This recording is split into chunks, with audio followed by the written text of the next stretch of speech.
الحمد لله وكفى وسلام على عباده الذين اصطفى أما بعد فأعوذ بالله من الشيطان الرجيم بسم الله الرحمن الرحيم إن الدين عند الله الإسلام صدق اللہ العظیم۔ بزرگوں اور بھائیوں،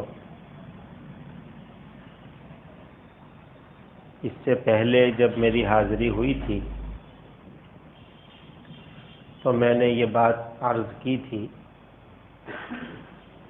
کہ مسلمان اس کو کہتے ہیں جو اللہ اور اس کے رسول کے حکم کے آگے اپنی گردن جھکاتے، اس کے سامنے اللہ کا حکم پیش کیا جائے تو اب وہ گلی نہ ڈھونڈے، کیوں چرا نہ کرے۔ نماز کا حکم آیا، چلو بھائی اللہ کا حکم ہے نماز پڑھنی۔ چوری سے روکا گیا، بھائی چوری نہیں کرنی، اللہ نے منع کیا ہے۔ جھوٹ نہیں بولنا، اللہ کے رسول نے منع کیا ہے۔ کیوں کیسے نہیں کرتا، وہ ہے مسلمان۔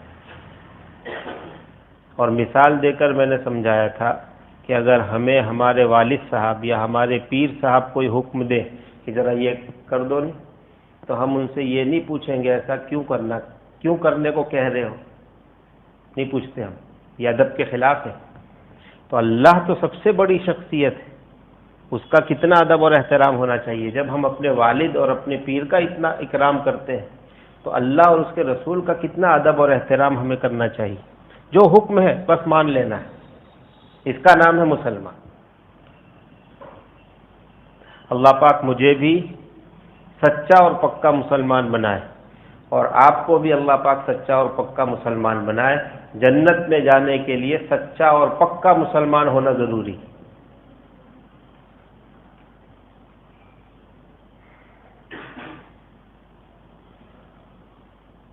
آج کی اس مجلس میں ایک دوسری بات یاد رکھیں، اسلام کامل اور مکمل دین ہے، کمپلیٹ مذہب ہے، اور اس دین میں، اس مذہب میں کسی قسم کی کوئی خرابی، کوئی عیب، کوئی کمی نہیں ہے۔ اصولی بات ہے۔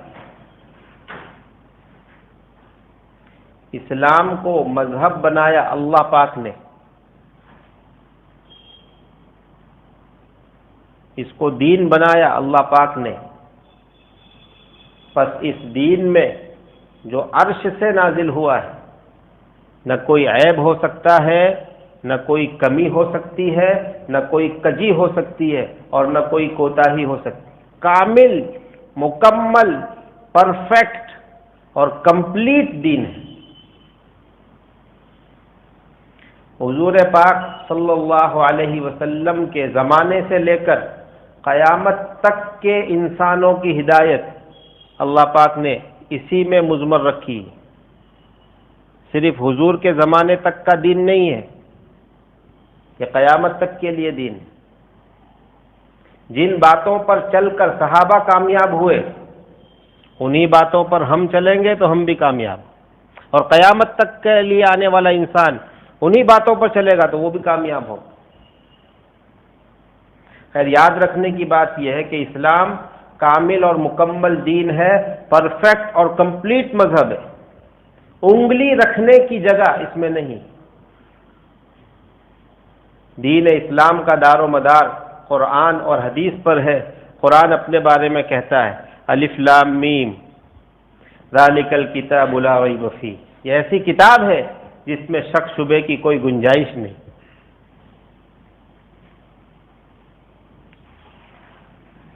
اگر دین کے کسی حکم کے بارے میں ہمیں کنفیوژن ہے تو وہ دین اسلام کے حکم کی کمزوری نہیں ہے، وہ میری لا علمی اور میری عقل اور سمجھ کی کمزوری ہے، میں اسے نہیں سمجھ پا رہا ہوں۔ اسلام اپنی جگہ کامل ہے، مکمل ہے، اگر اس کی کوئی بات سمجھ میں نہیں آ رہی تو میری کمی ہے، میری کمزوری ہے، میں نے سمجھنے کی کوشش نہیں کی، یا میرے اندر اس کو سمجھنے کی صلاحیت نہیں، یا میں نے وقت فارغ نہیں کیا اس کو سمجھنے کے لیے۔ بہت سارے لوگ آئے دن اسلام پر اعتراضات کرتے ہیں اور ہمارے نوجوانوں کو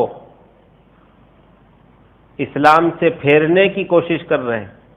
اس کی کچھ مثالیں میں نے پچھلی مجلس میں دی تھی، اور بہت ضرورت ہے کہ اس موضوع پر بات کی جائے، لوگوں کو سمجھایا جائے۔ آپ اعتراض پڑھتے ہیں تو آپ اس کا جواب بھی تلاش کیجئے علماء کرام کے پاس۔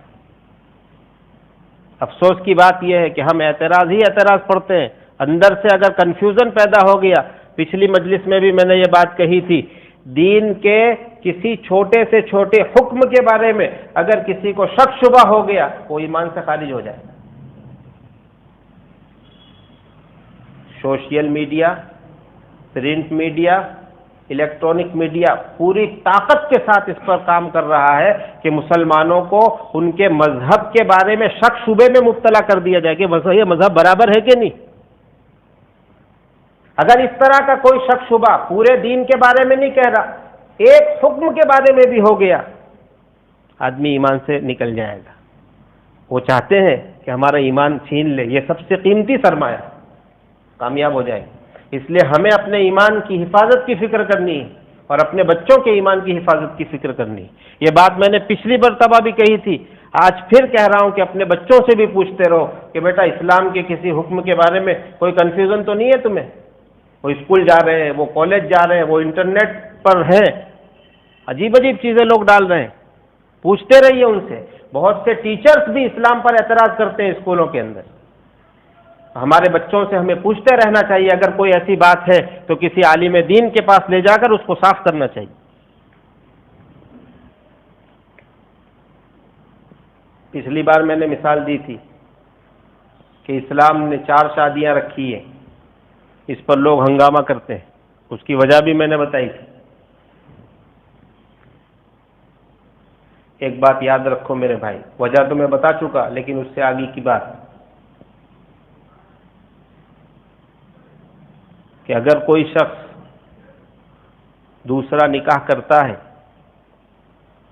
تیسرا یا چوتھا نکاح کرتا ہے، شریعت نے اس کی اجازت دی ہے، اور جناب نبی پاک صلی اللہ علیہ وسلم کے نکاح میں ایک ساتھ 9 بیویاں رہی ہیں۔ حضور نے بھی عمل کیا ہے، ایک سے زیادہ بیویوں کو رکھنا یہ حضور کا عمل ہے۔ میں یہ نہیں کہتا کہ آپ سب 2 نکاح کرو، بالکل نہیں کہتا، ارے ایک کو ہی ٹھیک سے رکھو، لیکن اگر کوئی شخص دوسرا نکاح کرتا ہے تو ہمارے معاشرے میں بہت سے لوگ دوسرا نکاح کرنے کو عیب کی چیز سمجھتے ہیں کہ دوسرا نکاح کیا، جبکہ یہ سنت ہے۔ دوسرا نکاح کرنا سنت ہے، حضور سے ثابت ہے۔ اگر ہم دوسرا نکاح کرنے کو عیب کی چیز سمجھے کہ غلط کیا اس نے، تو میرے بھائی ہمارے ایمان کا خطرہ ہو جائے گا۔ فتاوی کی کتاب میں یہ بات لکھی ہوئی ہے کہ اگر کوئی شخص دوسرے نکاح کو عیب کی چیز سمجھے کافر ہو جائے گا۔ کرنا نہیں ہے لیکن اس کو عیب دار نہیں سمجھنا، وہ حضور کی سنت ہے، ہمارے اندر طاقت نہیں، ہمیں نہیں کرنا۔ دوسرا نکاح کون کرے؟ جس کے پاس مال ہو، جس کے پاس جسمانی طاقت ہو، جس کے پاس وجاہت ہو، جس کا مزاج درست ہو، صبر کی ہمت رکھتا ہو، ایسا آدمی ہے، اس کو اجازت ہے دوسرا نکاح کرے۔ جس کو یہ خوف ہے کہ میں ناانصافی کروں گا، اس کے لیے دوسرا نکاح حرام ہے۔ دونوں بیویوں کو ایک نکاح سے دیکھنا یہ شرط ہے۔ ہمارے ایک بہت بڑے بزرگ گزرے ہیں، حضرت مولانا اشرف علی تھانوی رحمۃ اللہ علیہ۔ انہوں نے ایک شادی کی، اولاد نہیں ہوئی، تو حضرت نے دوسرا نکاح کیا۔ بڑے مالدار آدمی تھے، زمیندار باپ کے بیٹے تھے، تو حضرت نے دوسرا نکاح کیا اور دونوں بیویوں کے لیے ایک ایک گھر الگ الگ بنایا. ایک دن اس بیوی کے پاس رہتے، ایک دن دوسری بیوی کے پاس، اور تیسرا بھی ایک گھر بنایا. تو حضرت کے بہت مریدین تھے. تو کسی نے پوچھا کہ حضرت آپ فرماتے ہیں اپنے مریدوں سے کہ فضول خرچی نہیں کرنی چاہیے، آپ کی دو بیویاں ہیں، ایک کے لیے ایک مکان، دوسری کے لیے دوسرا مکان، یہاں تک تو بات سمجھ میں آتی کہ تیسرے مکان کی کیا ضرورت حضرت، اولاد بھی نہیں ہے، تین تین مکان آپ نے کیوں بنوائے؟ حضرت تھانوی رحمۃ اللہ علیہ حکیم الامت تھے. انہوں نے کہا بھائی دیکھو، بیوی کے ساتھ تو میں ہوتی ہے. اگر ایک بیوی کے ساتھ لڑائی ہوئی، اس نے نکالا تو دوسری کے گھر میں چلا جاؤں گا، اور اس کے ساتھ تو میں ہوئی تو پہلی کے یہاں جاؤں گا، اور کبھی اگر دونوں کے ساتھ تو میں ہو گئی تو میں سڑک پہ آ جاؤں گا، اس لیے تیسرا گھر. یہ بات سمجھ میں آئی کچھ؟ تو حضرت تھانوی رحمۃ اللہ علیہ کی دو بیویاں تھیں، لیکن دیکھو شریعت نے جو حکم دیا ہے دونوں کے ساتھ انصاف کرنے کا، انہوں نے کس انداز میں انصاف کیا، ہم سوچ بھی نہیں سکتے. ایسا انصاف اگر کوئی کر سکتا ہے پھر اس کو اجازت ہے کہ وہ دوسری شادی کرے. ہزاروں کی تعداد میں حضرت کے مریدین تھے، ہدیے لاتے تھے. حضرت بھی بازار سے کوئی چیز منگواتے تو دو منگواتے، اس گھر کے لیے ایک، اس گھر کے لیے ایک، سیم ٹو سیم چیز. حضرت کے مریدین کو بھی معلوم تھا، وہ بھی اس کا خیال رکھتے. ایک مرتبہ ایک مرید حضرت کے لیے بڑے بڑے دو تربوز لے کر آیا ہدیے میں. اس کو معلوم تھا حضرت کے دو گھر ہیں، تو دو تربوز لے کر آیا تاکہ حضرت ایک تربوز ایک گھر میں بھیجے، دوسرا تربوز دوسرے گھر میں. جب حضرت کی خدمت میں تربوز پیش کیے گئے، حضرت نے کہا چھری لاؤ، اور دونوں تربوزوں کو بیچ میں سے کاٹا، اور اس تربوز کا آدھا دوسرے تربوز کے آدھے کے ساتھ ملایا، اور اس کا آدھا اس کے آدھے کے ساتھ ملایا. کہا یہ اس گھر میں دے دو، وہ اس گھر میں دے. پھر حضرت نے فرمایا کہ میں نے ایسا کیوں کیا؟ ہو سکتا ہے ایک تربوز میٹھا زیادہ ہو اور دوسرا میٹھا کم ہو. جس کے پاس زیادہ میٹھا جائے گا، جس کے پاس کم میٹھا جائے گا، اس کے ساتھ حق تلفی ہوگی. اس لیے میں نے بیچ میں سے کاٹا تاکہ پھیکا بھی ہو تو دونوں کو ملے، اور میٹھا حصہ بھی ہو تو دونوں کو ملے. کر سکتے ہو ایسا انصاف؟ ایسا انصاف کر سکتے ہو، پھر دوسری شادی کرنے کی اجازت. اب میں نے آپ کو سمجھا دی بات، اب اعتراض ختم ہو گیا. تو میرے بھائی، جس حکم اسلام پر اعتراض ہوتا ہے یا کنفیوژن ہوتا ہے، دل میں کچھ اطمینان سا نہیں محسوس ہوتا، تو ضروری ہے کہ ہم علماء دین سے پوچھ لیں کہ یہ حضرت یہ حکم کیا ہے، ذرا سمجھاؤ نہیں مجھے. وہ آپ کو سمجھائیں گے، آپ کو تسلی ہو جائے گی. اسلام کامل اور مکمل دین ہے. اگر سمجھ میں بات نہیں آ رہی تو میری علم کی کمزوری ہے، میری سمجھ کی کمزوری. اللہ پاک ہمیں بات سمجھنے کی توفیق عطا فرمائے.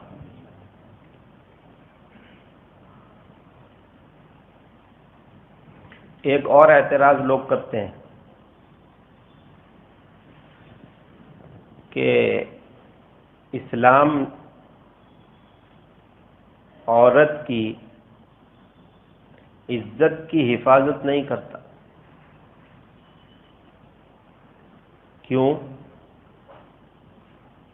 کہ اگر کسی نے بیوی کو 3 طلاقیں دے دی اور پھر وہ اسی شوہر کے ساتھ نکاح کرنا چاہے تو شریعت کہتی ہے حلالہ کرو. بغیر حلالے کے پہلے شوہر کے ساتھ رہنا درست نہیں ہے. یہ دیکھو اسلام ایسے عورتوں کی فضیلتیں کرتا ہے.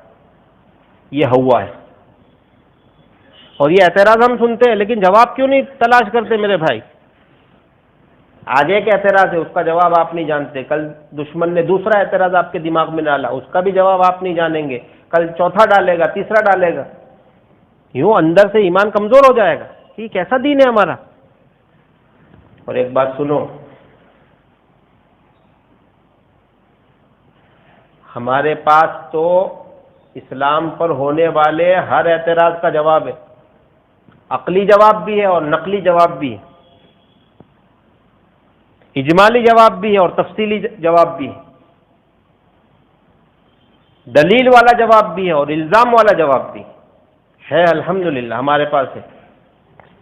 لیکن اگر جو ہمارے اوپر سوال اٹھا رہا ہے اس کے مذہب سے ہم تلاش کر کے اس پر سوال ٹھوک دیں تو اس کے پاس الحمدللہ کوئی جواب نہیں. تو صرف سننے والے مت بنو. اگر کوئی آپ کے اوپر اعتراض کر رہا ہے، آپ کسی جاننے والے سے پوچھو بھائی فلاں فلاں مذہب کے بارے میں کچھ ہو تو بتاؤ ذرا، میں بھی اس سے سوال کروں نا. بھائی سوال کا حق سب کو ہے. جب آپ مجھ سے سوال کرتے ہیں اسلام میں ایسا کیوں، تو میں بھی آپ سے سوال کروں گا آپ کے مذہب میں ایسا کیوں. اگر آپ جواب دیتے ہیں میں بھی دوں گا. ہم جواب دینے کے چکر میں کیوں رہتے ہیں، ہم بھی سوال کریں نا. لیکن ہوگا کب؟ جب علماء سے آپ پوچھو گے، ان کے ساتھ رہو گے، ان کے ساتھ ملو گے تو یہ چیز ہوگی. دور دور رہو گے تو کیسے حاصل ہوگی یہ چیز؟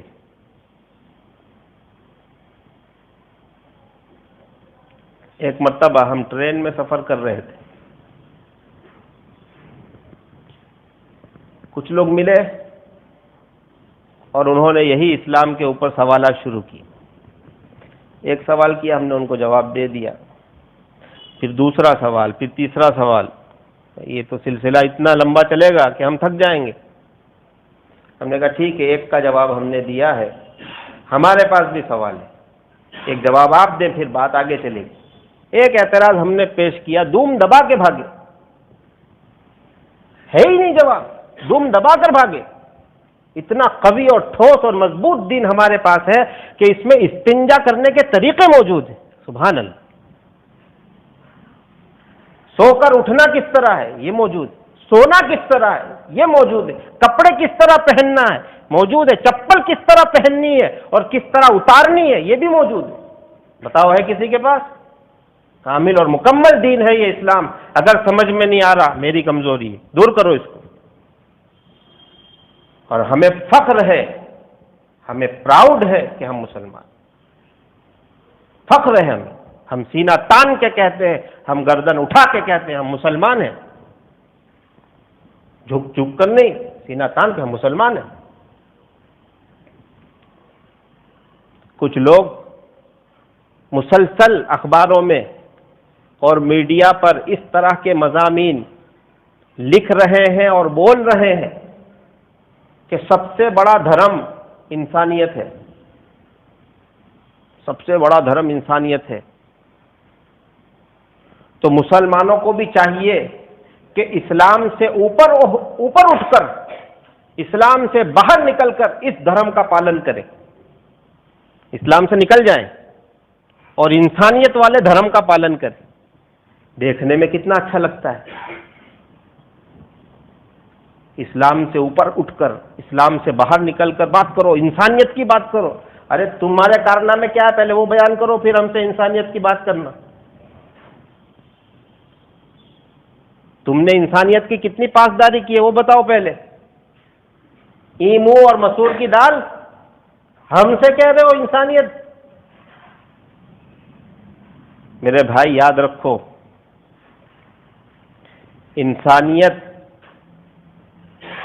جتنی اسلام نے سکھائی ہے کسی مذہب نے نہیں سکھائی. جو بندہ اسلام کے اندر رہے گا، اوپر اٹھ کر نہیں، اسلام کے اندر رہے گا، وہ جتنی انسانیت برت سکتا ہے دوسرا آدمی نہیں برت سکتا. غریب کا جو درد مسلمان کے دل میں ہے، خدا پاک کی قسم کسی اور کے دل میں نہیں ہو سکتا. بھوکے کی بھوک کا احساس، پیاسے کی پیاس کا احساس جتنا مسلمان کرتا ہے کوئی نہیں کر سکتا. ہم جانتے ہیں بھوک کیا ہوتی، پیاس کیا ہوتی. اگر ہمارے سامنے کہا جائے کہ وہاں لوگ 2 دن سے بھوکے پیاسے، ہم تڑپ جائیں گے، ہمیں نیند نہیں آئے گی. دوسرا آدمی اس کو محسوس نہیں کر سکتا. بولو بھائی ہے کہ نہیں؟ تو اسلام میں رہ کر آپ جتنی انسانیت پیش کر سکتے ہیں، اسلام سے باہر نکل کر آپ پیش نہیں کر سکتے، یاد رکھیے گا۔ اسلام میں رہ کر انسانیت ہم کریں گے، اسلام میں رہ کر ہم لوگوں کے ساتھ ہمدردی کریں گے، کیونکہ اسلام میں رہ کر جتنی ہمدردی کی جا سکتی ہے، جتنی ہمدردی کی اسلام نے تاکید کی اور کسی مذہب نے نہیں کی۔ ایک چیونٹی کو بھی بلا وجہ مارنے کی اجازت اسلام میں نہیں، وہ اپنے راستے سے جا رہی ہے، مارنے کی اجازت نہیں کہ میرا جی چاہتا ہے لاؤ اس کو پیس دوں، اجازت نہیں۔ ہاں وہ آپ کو کاٹے پھر الگ بات ہے، تو جو ایک چیونٹی کو مارنے کی اجازت نہیں دیتا۔ ہمارے نبی صلی اللہ علیہ وسلم کی پوری زندگی اٹھا کر دیکھو کیسے آپ نے زندگی گزاری۔ خیر، تو کیا مثال دے رہا تھا میں؟ ہاں، میں عرض یہ کر رہا تھا کہ حلالے کے تعلق سے اعتراض کرتے ہیں، یہ کیسا مذہب ہے، یہ حلالے کرواتا ہے۔ سوال، آپ کے مذہب میں شادی کے بعد اگر شوہر بیوی پر ظلم کرے، مار دھاڑ کرے، تو آپ کی مذہبی کتابوں میں سے کسی کتاب میں کیا رہبری ہے؟ وہ لاؤ، کوئی رہبری نہیں۔ چاہے وہ مارے پھر بھی وہ دیوتا ہی ہے، طلاق کی کوئی صورت ہے ہی نہیں۔ یہ کیا ہے؟ پہلے اس کا جواب دو، پھر حلالے پہ آئیے۔ چلو ہم بھی سوال کر سکتے میرے بھائی، پوچھو نا ان سے کہ آپ کی مذہبی کتاب میں کیا؟ لو کو مت لائیے، انڈین لو الگ چیز ہے، مذہبی کتاب لائیے، مذہب میں کیا ہے وہ بتائیے۔ ایسے لوگ آج بھی موجود ہیں، اور ابھی قریب زمانے تک یہ رسم چلتی تھی کہ اگر کسی کا شوہر مر گیا تو اس کی چیتا کے ساتھ اس کی بیوی کو جلا دیا جاتا تھا۔ یہ چیز ویسے ہی کرتے تھے یا مذہب میں تھی؟ سوال کیا جائے اور اس کا جواب لایا جائے۔ انڈین لا نے اس پر بین لگایا ہے، ایسا نہیں کر سکتے آپ۔ تو میرے بھائی، ہمارا مذہب مضبوط ہے، پختہ ہے اور بے داغ ہے۔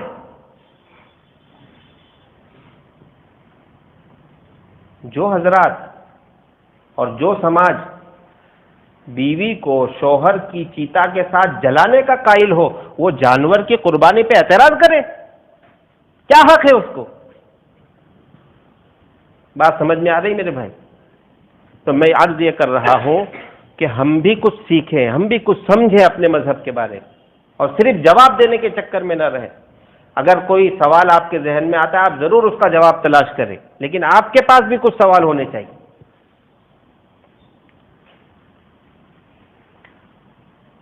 حلالے کے تعلق سے پہلی بات یاد رکھو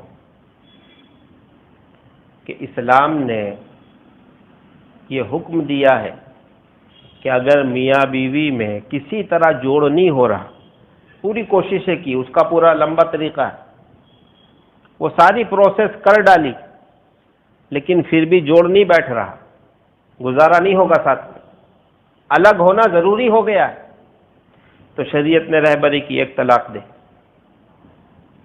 ایک ہی طلاق دینی، یہی سنت طریقہ ہے، یہی حضور نے فرمایا اور یہی صحابہ نے کیا ہے۔ ایک طلاق دے، عورت عدت گزارے گی، اس کا نکاح ختم ہو جائے گا، آگے وہ دوسرا نکاح کر سکتی، اور عدت گزارنے کے بعد 4 مہینے کو، 6 مہینے کو، سال کو، 10 سال کو، اگر وہ چاہے کہ پہلے شوہر کے پاس آ جائے، کوئی مسئلہ نہیں، نکاح پڑھو، ساتھ میں رہو۔ ایک ہی طلاق دی تھی نا، کوئی حلالہ نہیں کرنا، نکاح پڑھو، ساتھ میں رہو۔ ایک مولانا صاحب تھے، انہوں نے اپنی بیوی کو طلاق دی، یہی لڑائی جھگڑوں میں، نباہ نہیں ہوتا تھا، مجبور ہو کر طلاق دی، بیوی بھی الگ ہو گئی، شوہر بھی الگ ہو گئے، دونوں 10 سال تک الگ رہے، نہ ان کی شادی ہوئی نہ ان کی شادی ہوئی۔ 10 سال کے بعد پھر خیال ہوا کہ چلو پھر سے ساتھ میں رہتے، نکاح پڑھ کے ساتھ میں ہو گئے، کوئی حلالہ ولالہ نہیں۔ ایک طلاق دی تھی، راستہ ہے، 2 طلاق دی ہے تب بھی راستہ ہے، 3 طلاق کا تو اسلام نے جو ہے اس کی مذمت کی ہے، روکا ہے اس سے، اور اس کو گناہ کا کام بتایا۔ ایک ساتھ 3 طلاق دینا یہ گناہ کا کام ہے۔ یہ بات الگ ہے کہ اگر آپ ایک ساتھ 3 طلاق دیں گے تو 3 ہو جائے گی، وہ الگ بات ہے۔ 3 گولی مارو گے تو 1 لگے گی یا 3 لگے گی، بالکل سمجھ میں آنے والی بات۔ گولی 3 مارو گے لگے گی 1، سپاٹے 3 مارو گے لگے گا 1، ایسا نہیں ہے، جتنے مارو گے اتنے لگیں گے۔ تو اگر 3 دی ہے تو 3 ہو جائے گی، وہ الگ بات ہے، لیکن شریعت نے اس سے روکا ہے ایسا نہیں کرنا۔ کبھی بھی اس بات کی طرف مت جانا، ضرورت ہے ایک ہی طلاق دینی، عدت گزارو، اپنی اپنی جگہ دوسرے شادیاں کر لو، اور اگر پھر ساتھ میں رہنا ہے نکاح پڑھ کے ساتھ میں رہو۔ اور اگر عدت پوری نہیں ہوئی، شوہر نے بیوی کو 1 طلاق دی اور ابھی عورت عدت میں بیٹھی ہوئی ہے، عدت چالو ہے، اور اس بیچ میں میل ملاپ کی بات چل پڑی اور دونوں کا ارادہ ہو گیا کہ ہم ساتھ میں رہنا چاہتے، کوئی نکاح نہیں کرنا، چلو ساتھ میں رہو، رجوع ہو گیا، اتنا آسان رکھا ہے۔ 2 طلاق دی ہے، عورت ابھی عدت میں ہے، واپس چلا آ جاؤ، واپس رہتے ہو جاؤ۔ یہ مسئلہ کب پیدا ہوتا ہے؟ جب ہم شریعت سے ہٹتے ہیں۔ شریعت نے تو یہ کہا کہ 1 2 یا 2 2، 3 نہیں، 1 ہی دینا ہے، لیکن مسلمان اگر اس کو فالو نہ کرے تو اس میں اسلام میں کیوں کیڑے نکالتے ہو بھائی؟ اسلام نے کہا کہ سچ بولو، دھوکہ مت دو۔ اگر مسلمان کسی کو دھوکہ دے رہا تو یہ اس کی غلطی ہے، اسلام میں کوئی کیڑے نکالنے کی ضرورت نہیں، اسلام نے تو اچھی تعلیم دی ہے۔ تو یہ پہلے بنیادی بات یاد رکھنے کی ضرورت ہے میرے بھائی، کہ اگر میاں بیوی میں میل نہیں ہوتا ہے تو شریعت نے ایمرجنسی ایگزٹ رکھی ہے، طلاق۔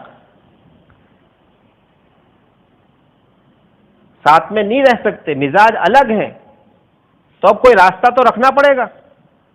7 پھیرے کھائے کہ اب 7 جنم اس کے ساتھ رہنا ہے، یہ اسلام نہیں کہتا۔ اگر آپ کا ملاپ نہیں ہو رہا ہے، مزاج نہیں مل رہا ہے، الگ بھی ہو سکتے ہو، راستہ ہے، یہ ایمرجنسی ایگزٹ ہے، روزانہ کھلنے کی چیز نہیں ہے۔ یہ جب مجبور ہو جائے، کوئی راستہ نہیں ہے، توڑ دو بھائی، نکلو، چلو آگ لگی، اب کیا کرو گے، سارے دروازے پر یہاں سے نکلو۔ ایمرجنسی ایگزٹ رکھنی پڑتی ہے، وہ ضرورت کی چیز ہے، وہ روز استعمال کرنے کی چیز نہیں ہے۔ اب کوئی اگر اس کا مس یوز کرتا ہے اور بجائے اس دروازے کے جانے کے ایمرجنسی ایگزٹ کھولتا ہے، اس کی کمزوری ہے۔ تو اسلام کے کامل اور مکمل دین ہونے کی دلیل یہ ہے کہ میرج لائف میں اس نے ایمرجنسی ایگزٹ رکھی، یہ تو ہمارے فیور کی چیز ہے۔ 1 طلاق دینی ہے، لیکن اگر کسی نے 3 دے دی تو کہ 3 ہو گئی، اب کیا کرنا ہے؟ شریعت کہتی ہے بھول جاؤ، اس بیوی کو بھول جاؤ، اب دوسری جگہ ہی شادی کرنی، بھول جاؤ۔ اور شریعت بیوی سے بھی کہتی ہے کہ ایسے شوہر کے پاس کیا جانے کا جس کے ہاں تیری عزت ایک چیتھڑے کے برابر ہے۔ تھو تھو تھو 3 بار تھوک دیا ایک ساتھ، یہ کوئی عقل مندی کی بات ہے؟ اس کا مزاج ٹھکانے نہیں ہے، اس کے ساتھ زندگی نہیں گزاری جا سکتی، بھول جا اس کو، اللہ تعالیٰ اس سے بہتر دے گا۔ اس نے تیری ناقدری کی ہے، کبھی بیوی نے ناقدری کی ہوتی ہے، کبھی شوہر نے کی ہوتی ہے، اللہ اس سے اچھا دے گا، دونوں ایک دوسرے کو بھول جائیں، شریعت یہ کہتی ہے۔ اب ساتھ میں رہنے کی بات شریعت نہیں کرتی، لیکن اگر کبھی ایسا ہو کہ دونوں ساتھ رہنا چاہتے ہیں اور اڑ گئے، نہیں ہم کو ساتھ رہنا ہی ہے، کبھی بچے کی وجہ سے، کبھی اپنی محبت کی وجہ سے، کسی بھی وجہ سے، بہت سے قصے ایسے بھی آئے کہ اگر ہمیں ساتھ میں نہیں رکھو گے تو ہم ویسے ہی رہیں گے ساتھ میں، یا ہم سوسائڈ کر لیں گے، یہ دھمکی دے رہا ہے بچہ کہ اگر میرے واپس شادی نہیں کراؤ گے اس کے ساتھ تو میں سوسائڈ کر لوں گا۔ اس طرح کی پوزیشن آ کر کھڑی ہو گئی، کوئی راستہ نہیں ہے، تو اب شریعت نے وہ بھی یہ کہا نہیں کہ ایسا کرو، شریعت نے ایک راستہ یہ رکھا ہے کہ اس بیوی کی دوسری شادی ہو جائے اور ہمیشہ کے لیے ہو۔ فکس کر کے نہیں، ہمیشہ کے لیے شادی ہو، اور اتفاق سے وہاں نباہ نہ ہو اور وہ طلاق دے دے یا اس شوہر کا انتقال ہو جائے، تو اب عدت گزارنے کے بعد یہ پہلے شوہر کے لیے حلال ہو سکتی، اس کے ساتھ دوبارہ نکاح کر سکتی۔ حلالہ کرنے کی چیز نہیں ہے، حلالہ خود بخود ہو جائے تو یہ حلالہ ہے۔ باضابطہ طے کرنا، آدمی روکنا اور اس کے بعد حلالہ کرنا، حضور پاک صلی اللہ علیہ وسلم نے اس پر لعنت فرمائی ہے۔ حلالہ کرنے والے پر لعنت، کروانے والے پر لعنت، گواہ بنے اس پر بھی لعنت۔ تو جس پر حضور لعنت فرماتے ہو، کیا وہ چیز شریعت کے اندر ہوگی؟ خیر میرے بھائی، وقت پورا ہوا، انشاءاللہ پھر کبھی ملاقات ہوگی تو اس کو میں اور اچھی طرح آپ کو سمجھانے کی کوشش کروں گا۔ اللہ پاک ہمیں عمل کی توفیق عطا فرمائے۔ وآخر دعوانا ان الحمد للہ رب العالمین۔